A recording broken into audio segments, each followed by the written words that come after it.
Hi guys, Nibu Girl here. So we are back to another Flip the Zoo, and yeah, so far we're going to be working on our next walk-through habitat, which is right next to the llama habitat, which we finished last time. If you haven't seen it, the link is going to be at the end of this vid. You can go ahead and just pop in there, and yeah, check it out. It's in the playlist as well. And you can't miss it. It's got a funny face of a llama on it. So this one took a little bit of finagling and imagination and craziness because I had an idea of where I wanted to go, but I wasn't quite sure how to get there. And then as I started doing things, my ideas sort of started changing. So I will say the number one thing that is a pain, or has been a pain through this Flip the Zoo series, is the pathing. The pathing is something that you love and you hate in the game, and you know, bless it, I've gotten better at it. You know, I've gotten better at doing things I need to do. You'll notice here that I can't lay path right there. I know why. I know it's because of the habitat barrier. So after I realize that, I go over here and I grab the habitat and I slide it in. I'm like, oh yeah, that's gotta be it. It's gotta be the habitat. We don't want llamas to run loose though, so I'm trying to keep the habitat around the llamas. And fix the walkway. Don't worry, I'm gonna put the barrier back up here in a minute, but we gotta finish this walkway first because it's kind of a tricky walkway because I'm gonna have a path underneath the over ramp, but the over ramp, you know, is a tight up and down scenario, so it's a little bit of a tricky turn, but I do get it in the end. And I also start fiddling around with that overpass because I know it's not quite the way I want it yet. I foresee myself fiddling with it a few more times before I call it done. I do not finish it in this build.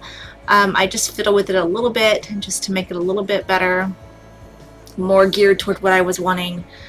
And then the reason I did that is because I know that I'm going to be putting a building here, which is going to be a keeper building, and I knew I had to have the path at least somewhat in how I wanted it to lay as far as height, width, and length.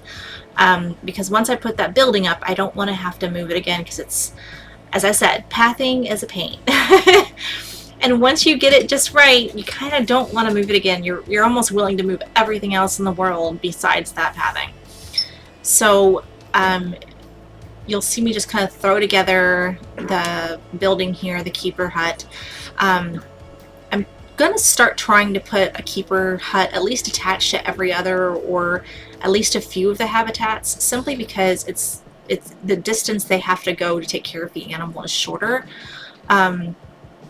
I'm also going to put a few more employee areas in this build as well, because previously, you know, it was my first zoo, I didn't know any better, I only had 2 staff facilities in the entire thing, which if you've seen the size of this zoo, if you go back to the very first video or the second video, mainly the first video where I walk through everything, you see the size of this zoo. There is no way 2 keeper habitats or keeper huts will take care of this entire zoo. There's just no way. Scientifically, it's not possible. Yeah, so here's me finishing this up with some finishing touches. As just far as the building goes, just so I can get kind of an artistic view of what I'm going to be looking at and how I want things to look. I realize that pathing's a little bit out of the building, so I'm just going to lay some rocking there. I'm probably going to lay some stuff underneath the dirt where you can't see it, so no one wants to walk through it. None of the employees want to walk through it. It's not the end of the day, but it does kill the illusion if they walk through it. I think if I remember correctly, another fellow creator, mathlete, she told me that if you put, there's an object you can put down either upside down or hidden behind stuff that'll stop the employees from walking through the walls in certain areas. So I'm going to get together with her and I'm going to bug her and ask her which item it was so I can bury those in the dirt there. And of course you need lighting. Every building needs a light, especially outside, because finding those doors in the dark, always thrilling, right?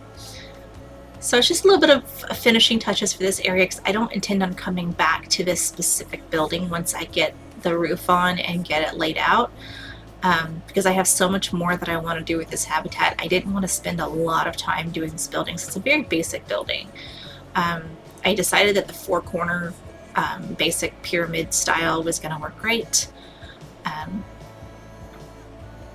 Yeah, so this is the keeper hut.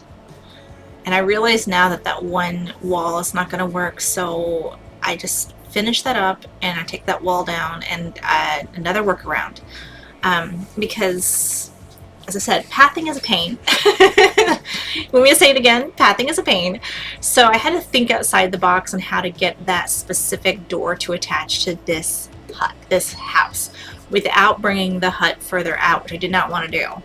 And I was like, oh, duh, give a little, like, entryway or, you know, porch area would be perfect. So that's exactly what I did.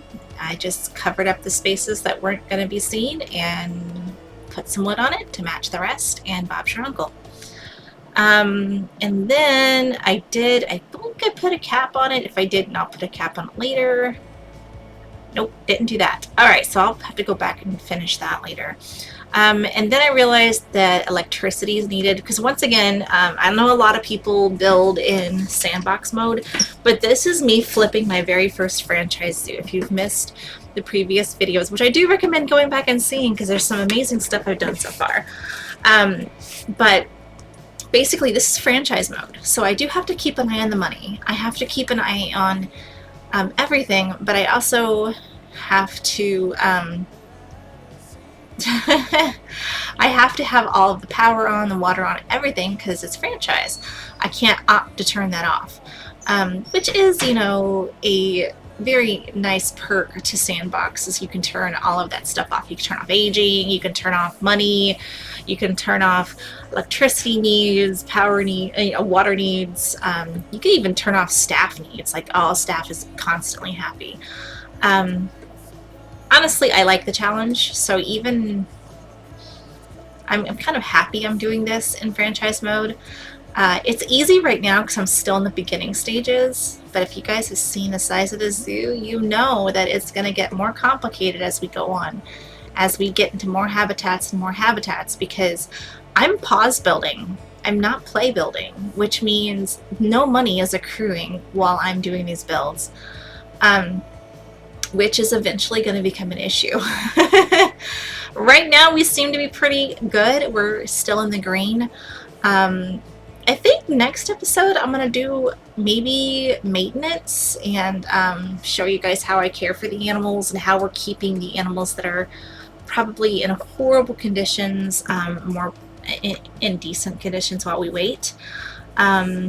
This overpass does not get finished in this build because I wasn't sure what I wanted to do with it yet. I wasn't sure if I wanted to keep the overpass or whether I wanted to just do away with it completely and put something completely different there, which is why I didn't finish it. I'm trying to use my imagination and think outside the box on that one. Yeah, so on those little stilt things, I actually built those. I made those myself. And that's one of the reasons I'm considering keeping it in there, because I do love the stilt things. Stilt things. Creativity at its finest. I'm just kidding. Yep, and then this is me building a fence, which, by the way, it's gonna... You think we're going in fast mode now. It's about to hit super fast mode because I didn't want you guys to have to sit there and watch me build a fence. I did not use the O-ring select all there because I wasn't sure I was going to do both fences or just the one. You'll see what I mean in a minute. So this is just me putting the fence together. I use African pieces. I use the poles, which I think are used for like flags or something. I use them for the fencing. And then the decorative pieces, which I tend to use a lot around buildings when there's spaces that need filling, or if it just looks drab, I use them. But I thought, hey, they'll actually be kind of a nice fence. So straightening those out, putting those in place, and then we're about to hit zoomy speed here in just a second. That way you guys aren't watching me put in a fence around this entire sucker. But yeah, it's pretty cool. I think it's very simplistic, but kind of pretty at the same time. It's got that pop of color in it, and the white takes away from the complete darkness on the fencing. So here we go into a bit more of a zoomy mode here.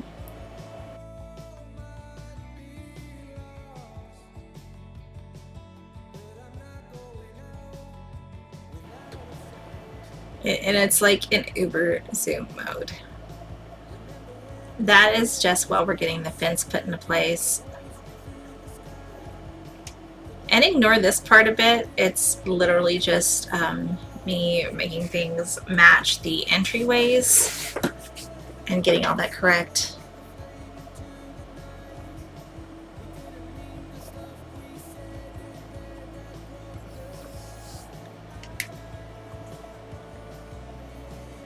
Yep. Do you guys make your own custom fences? I guess that's kind of a question I have. How many people out there do their own custom fences? Or do you just use the barriers and go with it?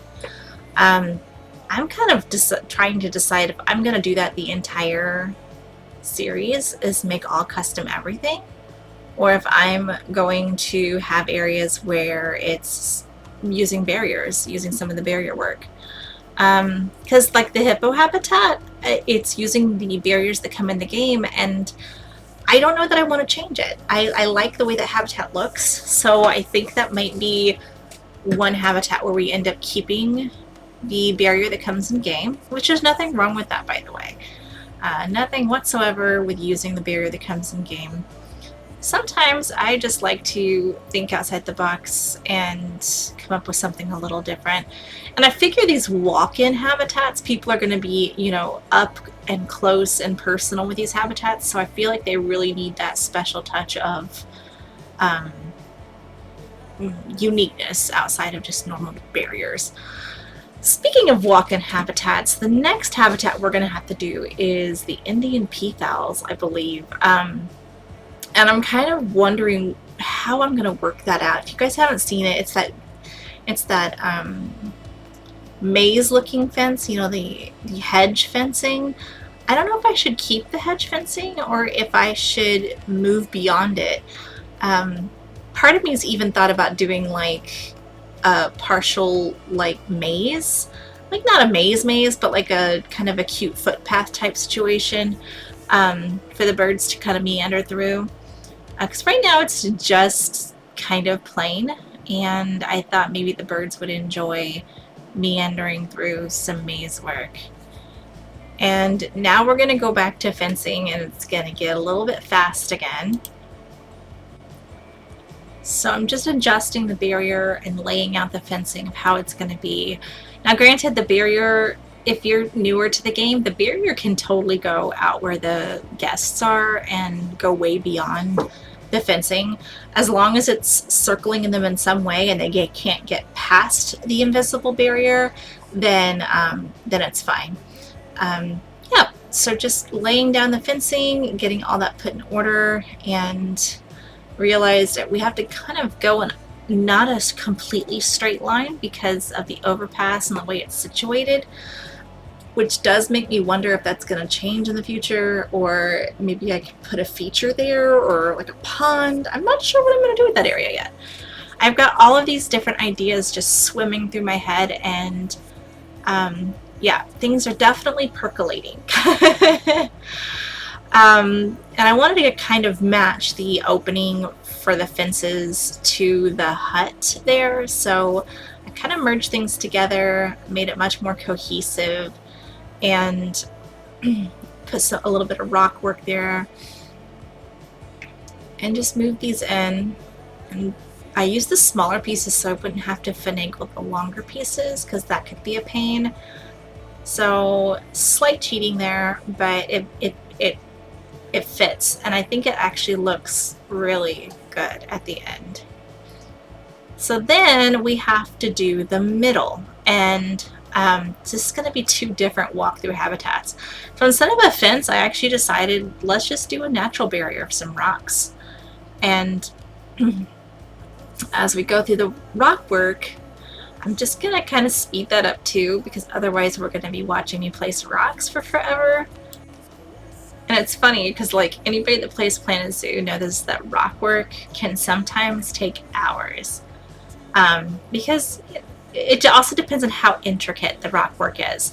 This is a pretty basic rock work, it's just a fence barrier, but they can get pretty labor intensive the more into it you get. And I'm thinking the other side of this barrier, kind of where that pond is, I might actually end up putting some sort of a water feature, which could mean a very intensive rock structure. So yeah, we're gonna see some rock building or rock work at that point. And this is just me adjusting things. I was trying to keep it from being just completely flat everywhere, so I was trying to just put natural, I like to put natural water drinking for the animals in pretty much every habitat there is. Because the water pipes, while they're useful, I just find that they kind of break the aesthetic a bit. And most animals, especially beards, they enjoy their water. I think they actually like to go swimming if memory serves. And then I have to go ahead and go buy the beard and buy the aardvark because they are buddies, they're friends. And I grab those guys and stick them in quarantine because I don't want, you know, sick animals or hurt animals coming into the zoo, because that'll just be one more thing I have to clean up. And then we go into placing them and getting all of their foliage and everything correct. Now, one bad thing that happened here is I actually see, as you see, thought process. Franchise, I actually wanted to clip on my visitors and grab those extra bucks, those conservation credits. And then I try to figure out where to put this power thing while we wait for our critters to come out of quarantine. I'm not liking the way this path looks, and I'm trying in my head to think of how I'm going to get away from that. But for now, it works because I'm not messing with that part of the zoo right now. That part of the zoo is going to come later. So right now, I'm checking. And this is what I was talking about just a second ago. I said I actually lost a piece of footage where the animals got delivered. I apologize for that. Normally, I like to watch them plop in the box and explode, you know, with confetti. But now I'm just making sure there's no escape points, no escape. And as we double check that, I realize they have no shelter. So we need to fix the shelter. And that is when my brain was like, oh, I know what I'm going to do with this funky pathing over here. All of this stuff is going to turn into a big building. I'm going to make it a staff slash guest building slash stalls and sleeping quarters for the animals. Which is, I kind of was like, this is something you would see in a zoo. You would see a stall slash sleeping quarters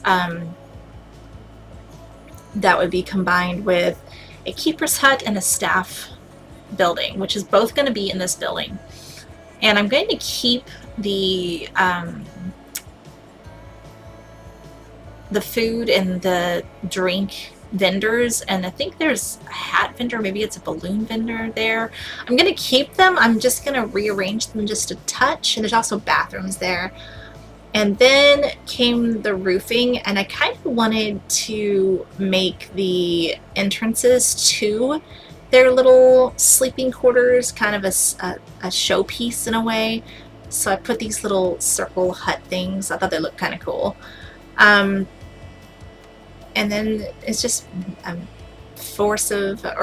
matter of building the roof. And yeah, just zooming through that real quick. And then that's their habitat covered for now, which is all we were after in this part of the build. And then I kind of realized those hut things were kind of just floating in the air, which was not going to work for me. So I wanted to put poles in. I figured they would be the same distance technically, so I kind of just dragged them over and kept them on the same line. Checked it out, made sure they had good covering, checked the animals, make sure they had good covering, which they do. And then it comes to making their habitat livable, which means food, water, and enrichment items. And I know that we have a couple bachelors in there right now. Don't worry, we're going to get them some friends to join them later so we can have babies.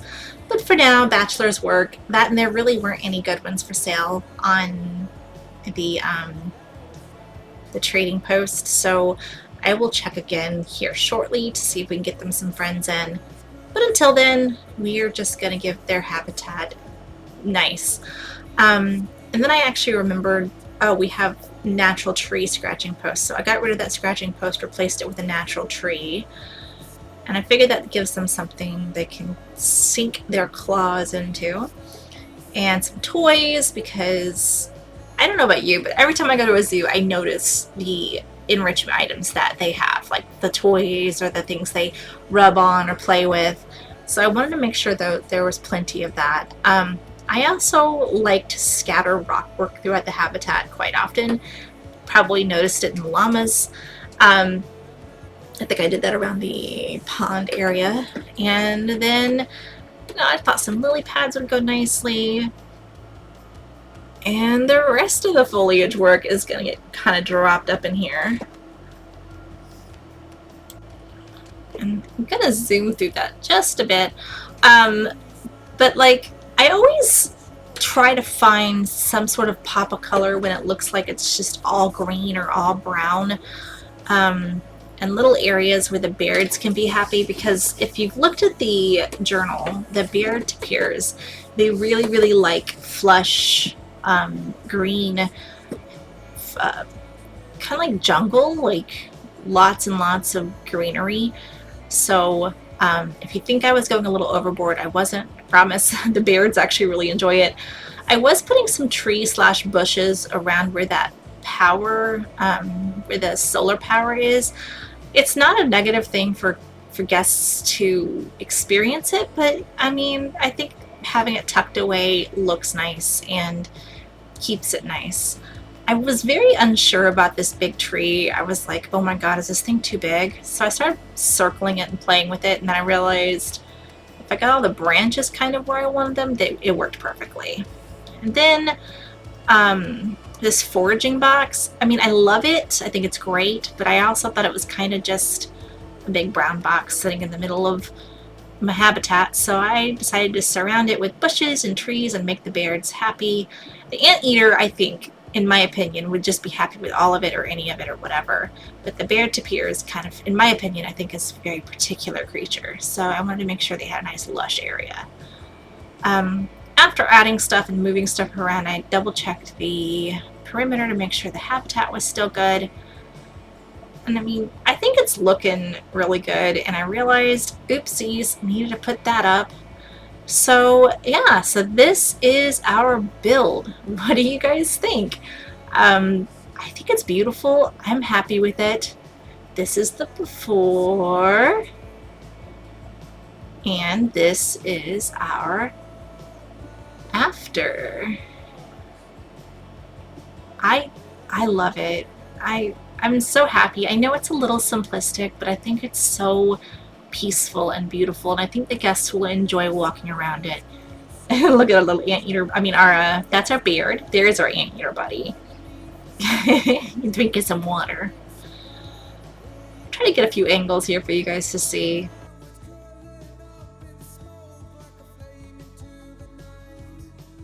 I hope you guys liked it. Please subscribe. Thank you so much for coming.